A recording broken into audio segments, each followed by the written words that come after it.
நல்லா ருசிச்சு சாப்பிட கிடைச்சது.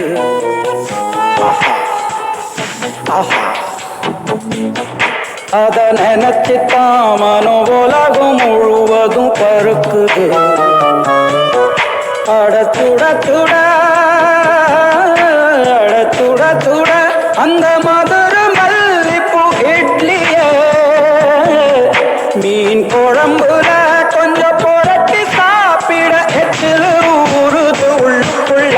இந்த போறப்பு தான் இந்த போறப்பு தான் நல்லா ருசிச்சு சாப்பிட கிடைச்சது.